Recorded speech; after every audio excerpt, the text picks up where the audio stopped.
Buong mundo ang simbahang Katoliko, tayong mga Pilipino, nagluluksa sa pagpanaw ng tinaguriang People's Pope, si Pope Francis.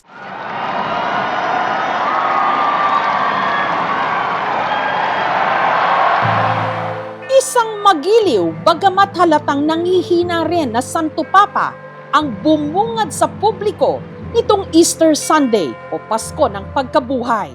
Cari fratelli e sorelle, buona Pasqua. Kaya naggulat ang lahat nung kinabukasan, isang masamang balita. Carissimi fratelli e sorelle, con profondo dolore devo annunciare la morte del nostro Santo Padre Francesco. Ang lider ng simbahang Katolika, ang binansagang People's Pope na si Pope Francis,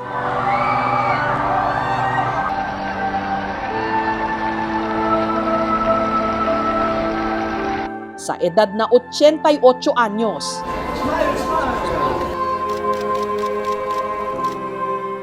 Humanaw na. Raccomandiamo l'anima del Papa Francesco all'infinito amore misericordioso di Dio Uno e Trino. Lumipad ako pa Vatican City para makibalita at para masilayan at magbigay respeto sa Santo Papa. Sa huling pagkakataon, ang mga labi ni Pope Francis nakalagak dito sa St. Peter's Basilica. Kiramay po kami sa inyo sa pagpanaw po ni Pope Francis. Alam ko malapit na malapit kayo sa kanya eh. Oo, nang salat. Maraming salamat. Talagang minahal ni Pope ang mga Pilipino. Ang tawag ko ng mga maraming Pilipino sa kanya, Lolo Kiko. Alam niya na Lolo Kiko ang tawag sa kanya na marami. Ang saya niya. Pag nakakita siya ng mga Pilipino na tinatawag siyang Lolo Kiko, talagang sobrang saya niya. Malapit sa kanya ng mga Pilipino, ano ho? Hindi lang dahil sa alam niya na mga Pilipino ay tunay na nanampalataya, dahil din sa lifestyle natin na kung saan tayo ay madali ding maging kaibigan ng lahat at dahil sa ating pagmamahal sa kapwa, pagmamahal sa Diyos. Pwede bang ikwento nyo sa amin just how closely you worked with Pope Francis? Pag may mga bibisitahin ako, mga places kung saan yung mga mission ng congregation namin, dumadaan muna ako sa kanya at naghihingi ng blessing. At ang pinakamaganda pong relationship namin ay yung pagiging parang kaibigan lang talaga. Hindi po yung parang head or leader na kung saan yung leader ang nagkukumad. Nakikipag-usap po siya at gusto niyang malaman lalong-lalo na yung mga paghihirap namin as missionaries. So hindi siya yung parang Santo Papa na napakataas, hindi maabot, hindi ho siya ganon? Hindi po, talagang ang pinadama niya po sa lalong-lalo na sa akin, yung magulang na ginagabayan niya yung kanyang mga anak hanggat po nga sa huling minuto ng kanyang buhay ay inoffer niya pa para sa atin. Yung huling public appearance niya, nag-tour pa siya sa St. Peter's Square. Oo, pinakita niya talaga na sa sufferings, hindi dapat tumigil ang isang tao. I can only reiterate the importance and above all, the richness and the beauty of family life.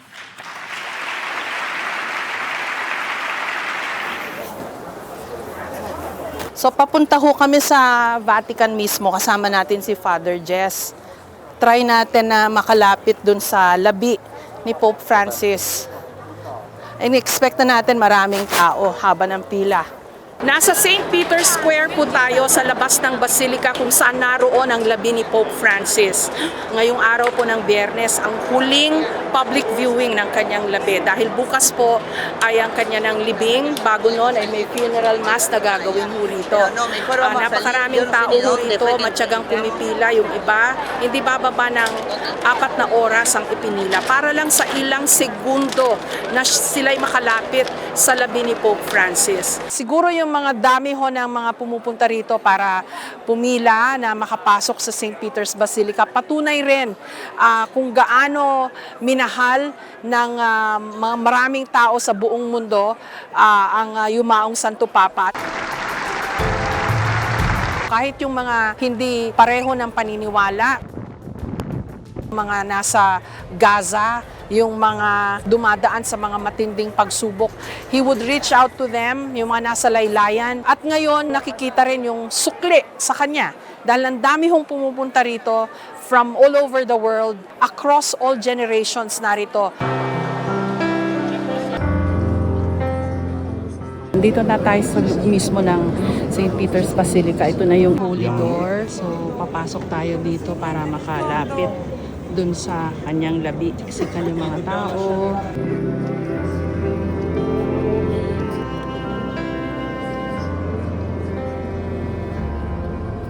Moral rights, minodify niya. Kaya't napakasimple na lang yung lahat na ginagawa sa celebration ngayon. Si Pope John Paul II po, naalala ko, naka-elevate siya. Oo. Nakapatong dun sa kabaong medyo mataas yung Oo, pwesto. kasi yun yung part ng rights for the funeral of the popes. Pero si Pope Francis, Pinili niya itong napakasimple kasi gusto niya yung parang funeral lang ng simpleng Kristiyano. At saka isa lang nakabaong yung ginamit, hindi na tatlo. hindi na rin red shoes. Hindi. Ito yung altar ni Pope Francis. Dito siya. Papal altar po. Dito siya madalas magmisa noon. Ngayon, doon siya nakalaga yung kanyang labi.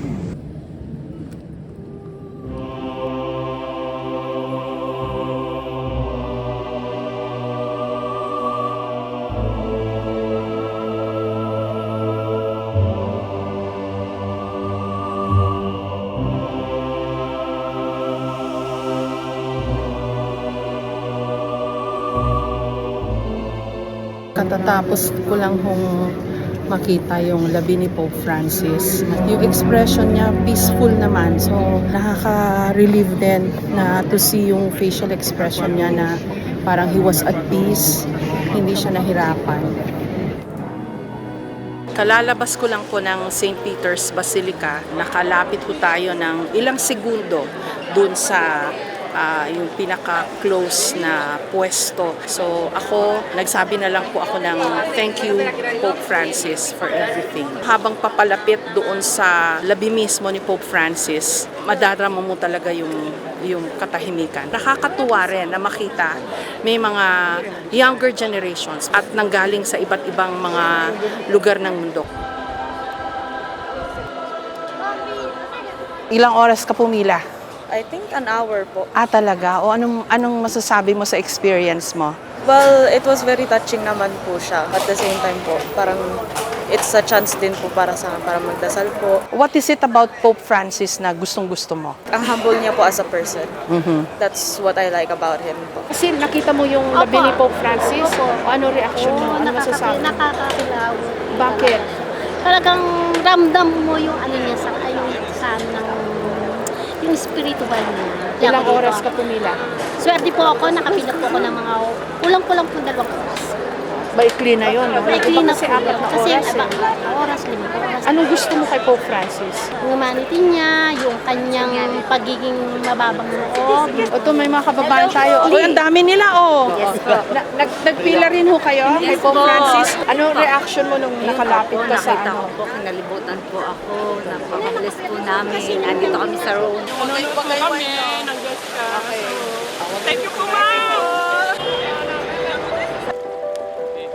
Nandito na po tayo sa St. Peter's Square. Kitang-kita naman dito yung physical arrangements para po dun sa gagawing funeral mass bukas. So, ito yung upuan ng mga VIP dahil andito raw si President Trump ng Amerika, pati si former President Biden nandito. I understand nandito na rin si President Bongbong Marcos at marami pang iba. Si Pope Francis o si Jorge Mario Bergoglio na mula Argentina, kilalang namuhay ng simple. Sa hinabahaba na ng storya ng papacy, siya lang ang unang gumamit ng pangalan na Francis na hango sa buhay ni San Francisco de Assisi. Talagang isinasabuhay niya na yung pagiging payak na pamumuhay. Kasi nung unang mga panahon, yung mga Santo Papa ay nakakapaya ng pula, tapos talagang full regalia. Pero ang Santo Papa nang bumungad sa balcony ng St. Peter's, white, very simple talaga siya. Ang mga Santo Papa ay nakatira talaga sila sa palasyo ng Vatican. Pero si Pope Francis ay ginusto niya na manirahan sa isang maliit na apartment sa likod ng Vatican. Ang tawag natin ay Santa Marta. Namatay siya na meron lang less than $100. Imagine, ang isang makapangyarihan na leader ng simbahan namatay ng, ito lang yung pera niya. 340,000 euros na sweldo kada taon ng mga Santo Papa. Hindi niya raw po ito tinanggap. Ang 344,000 euro ay talagang hindi niya tinanggap. His Holiness Pope Francis. Pero higit sa lahat, tumatak siya sa kanyang puso na para sa mga mahihirap. Ipinakita niya ito hindi lang sa gawa, sa kanyang pananalita, sa isinabuhay niya ito eh. Every life is sacred. Lagi niyang ipinapaalala saan mang parte ng mundo na dapat tulungan ang mga mahihirap, yung mga nasa laylayan ng ating lipunan. Isa sa mga una niyang proyekto, magpagawa ng palikuran, paliguan para sa mga homeless dito sa Rome. Sa tabi po nitong mga napakatatayog na mga column na napakagagara, napakagrandyoso, akalain niyo ho, nagpatayo siya rito ng mga CR at paliguan para sa mga homeless dito sa Vatican. Para bang inilapit niya yung simbahan sa kanila at binigyan ng konting kalinga. At alam niyo ho ba, dun sa loob ng men's CR na yan, merong maliit na oven na nagbe-bake ng tinapay para may makain din po yung mga homeless. He really was Pinapakain. a pope who thought of the poor. Perhaps siya lang po ang Santo Papang gumawa nito. Isa siyang liberal sa napakaraming mga pagkakataon, katulad ng mga nasa LGBTQ. Hindi niya ito tinataboy. Sa halip ay binibigyan niya ito ng isang panibagong pananaw na hindi kayo nire-reject ng simbahan. Mga tunay na anak kayo ng Diyos. Very controversial at very inclusive. Tutol sa giyera, sa nangyayari sa Ukraine, mas lalong-lalo na sa Gaza. Why are deadly weapons being sold to those who plan to inflict untold suffering on individuals and society? At yung pakikipag-ugnayan niya din sa mga Muslim at magiging inclusive tayo, ang tawag natin sa kanila ay mga neighbor religions.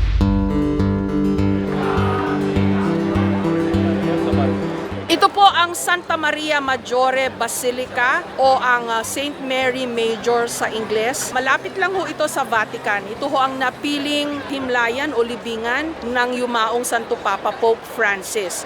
Paborito niya raw ho kasi itong puntahan. May spot ho dyan sa simbahan, malapit dun sa painting ng Madonna na dinadasalan ni Pope Francis. Yung spot daw ho na yun, yung napili niyang libingan na ayon sa kanyang last wishes. Gusto niya sa lupa o sa sahig siya mailibing. At isa pa sa kanyang mga ibinilin, ang dapat nakasulat lang sa lapida ay Franciscus, kung saan nahalaw yung pinili niyang pangalan nung siya'y hiranging Santo Papa. Ito ho siguro ay isa pang tanda kung gaano siya kasimple as a person. So ito po ang loob ng Santa Maria Maggiore. Puntahan po natin yung particular spot kung saan niya gustong mailibing. Ito po yung chapel within the basilica kung saan daw ho nagdadasal si Pope Francis. Tabi lang po nung chapel kung saan daw madalas magdasal si Pope Francis. Ito yung napiling spot. Yung may nakatakip na yun na kahoy kung saan siya ililibing sa sahig. Daming tao, pinipilahan yung spot na nakatakip naman ngayon ng kahoy, pero tells you something about yung faith ng mga tao talaga. Nanggaling ka sa loob? Opo, sinilip ko po yung tomb na paglilibingan po ni Pope Francis. Pope Francis. O, anong pakiramdam mo na dyan siya sa loob ng simbahan na ililibing? Medyo nalungkot po kasi namatay po siya. There's really nothing like a Filipino welcome. Ramdam na ramdam, napakainit, ang saya. Ayan, ang kanyang pagbaba. Oh no! Uy! Ay, ang swerte ng mga kapulot. Ayan na, dumating na si Pope Francis. Si Pope Francis, mas napalapit sa ating mga Pilipino nung bumisita siya sa Pilipinas taong 2015. Bumisita siya sa Malacanang. Ayun, may baby! Nagpa-bless. Abay, ang swerte naman itong bata nito. Nagdaos siya ng kanyang kauna-unahang misa sa Pilipinas sa Manila Cathedral. Do you love me? Then, thank you very much.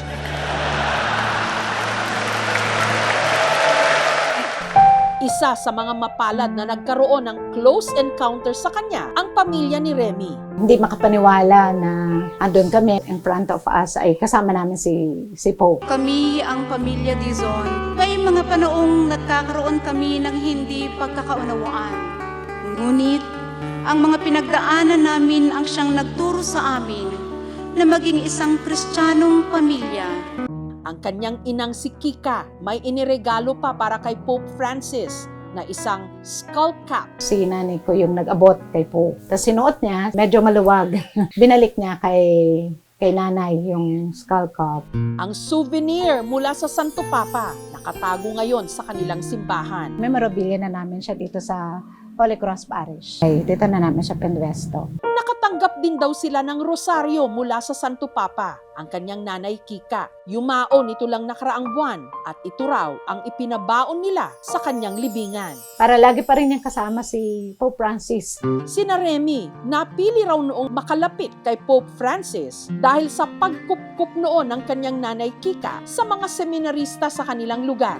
Isa sa mga pinatuloy nila rito, walang iba, kundi si Cardinal Luis Antonio Tagle na isa sa pinakamalapit kay Pope Francis.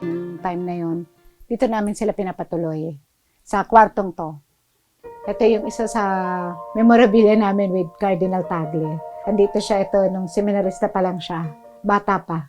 Pero isa sa pangunahing misyon ni Pope Francis ang makamusta at madamayan ang mga biktima ng super bagyong Yolanda sa Tacloban. Touchdown! Ito na ang Santo Papa.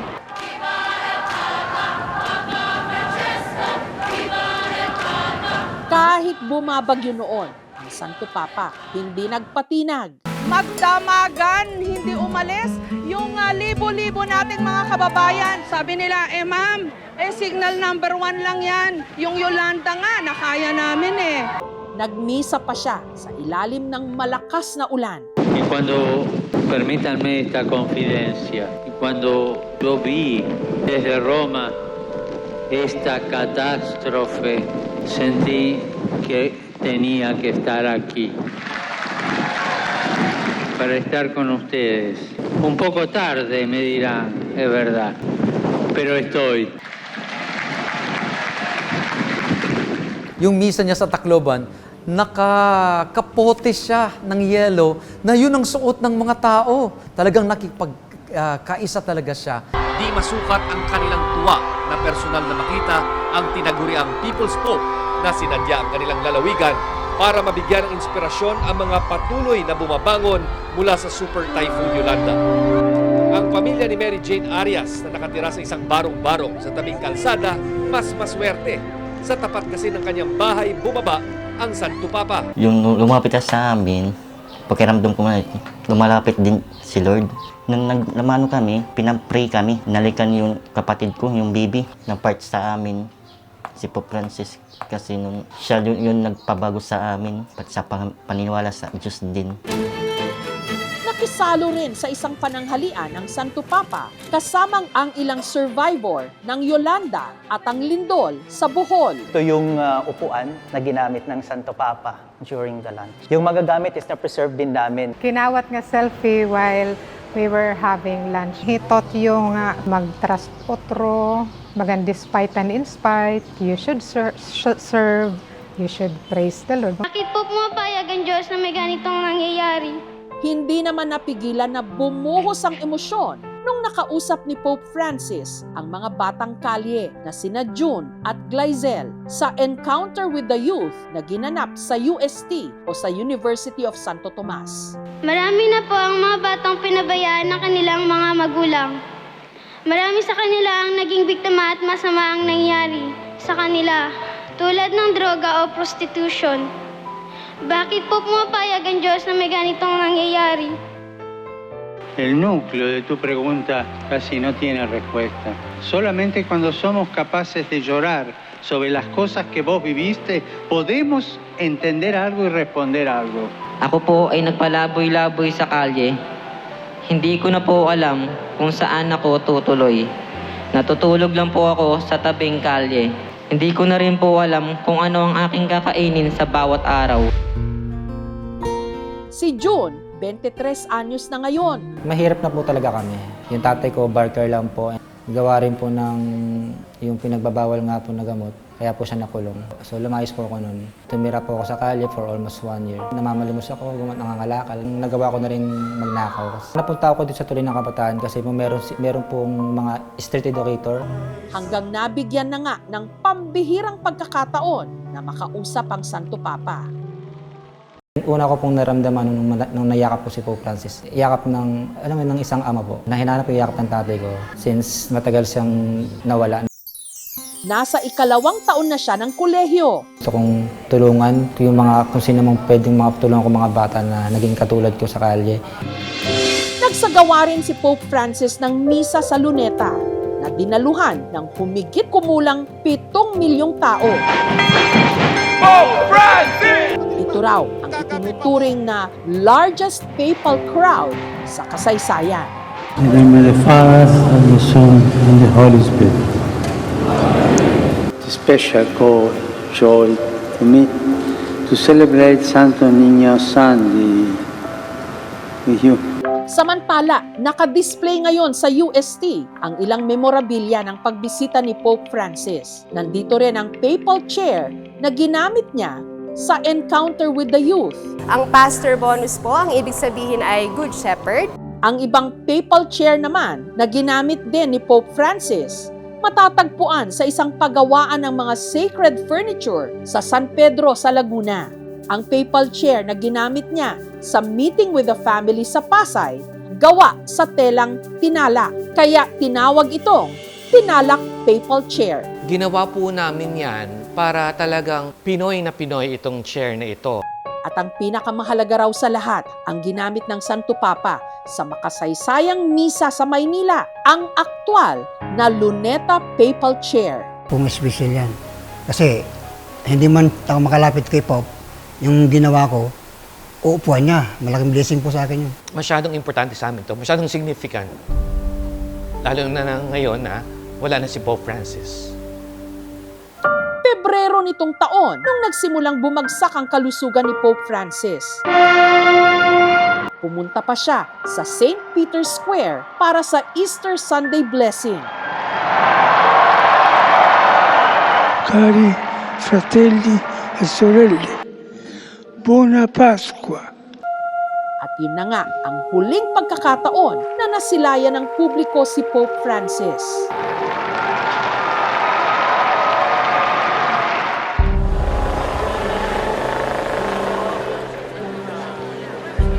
Araw po ng Sabado, umaga dito sa Rome. Papasok na ho kami ng Vatican. Maaga ho kami para dun sa funeral mass bago yung libing ni Pope Francis sa araw na ito. Milyon ho siguro ang debotong mag-a-attend, pati yung mga world leaders. Ano hong thoughts nyo on this day, sister? We are here to pay homage to Pope Francis, and this is a way of thanksgiving to him for he's so special. He is loved by all of us. Siyempre, mamimiss niyo po siya. Of course. I met him twice. Talaga po? Ano sabi niya sa inyo? Sabi niya, we have to disseminate and remain simple, and the church needs a simple preacher. Bago po mag 9:30 dito sa harapan ng St. Peter's Square ay nagsimula ang rosaryo prior to the funeral mass. Sa mga sandali pong ito, rush ng mga tao na naghahabol para makahanap ng pwesto para maka-attend din sa misa. Saan po kayo nanggaling, ma'am? London. Galing kaming London. Ang layo ng pinanggalingan nyo. Well, it's very hard moving. It's 10:03, dito pa rin po sa St. Peter's Square. And mukhang in place na po yung mga VIP doon sa harapan. Sa harapan nandun yung mga cardinal at yung mga obispo. And yung mga deboto naman na narito, nandito lahat sa St. Peter's Square. Nagsisimula pong magpalakpakan to signal siguro yung start po ng funeral mass.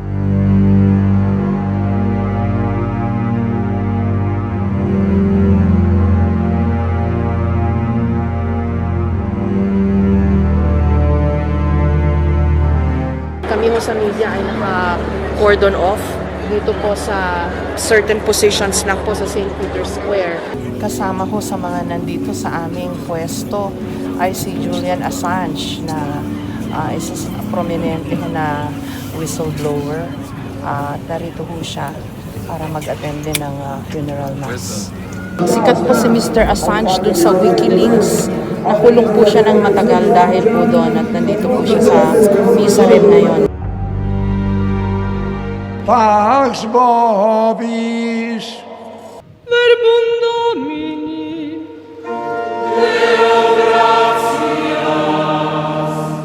Multilingual po itong ginaganap na funeral mass. Kanina narinig natin, basically it's Italian, pero meron din Latin, meron din Spanish, and English. Ang nagpe-preside po ito is His Reverend Eminence Cardinal Giovanni Battista Re, ang Dean of the College of Cardinals.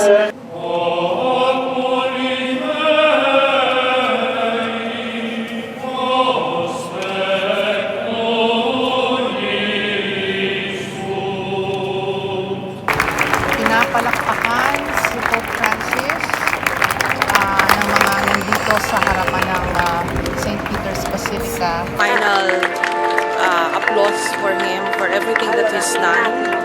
Pasasalamat din sa mga nagawa niya para sa simbahan. Mula sa St. Peter's Square, dinala ang kanyang labi sa Papal Basilica of St. Mary Major o ang Santa Maria Maggiore Basilica dito pa rin sa Rome, sa labas ng Vatican.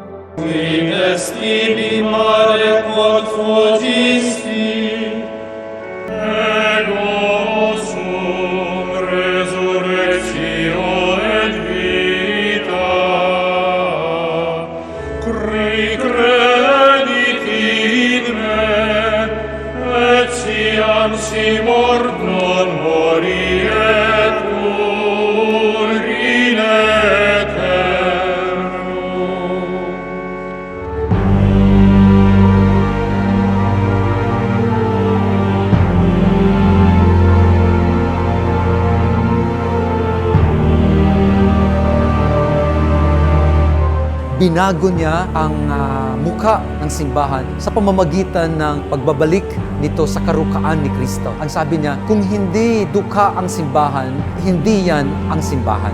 Pater, et Filius, et Spiritus Sanctus. Amen. 12 taon na muno si Pope Francis sa simbahang Katolika mula 2013 hanggang sa kanyang pagpanaw nitong 2025.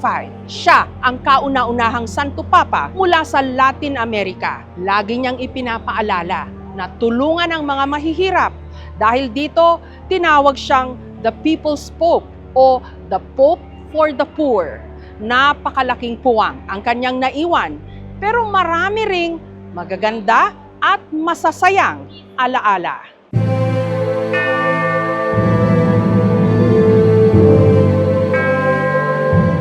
Habemus Papa.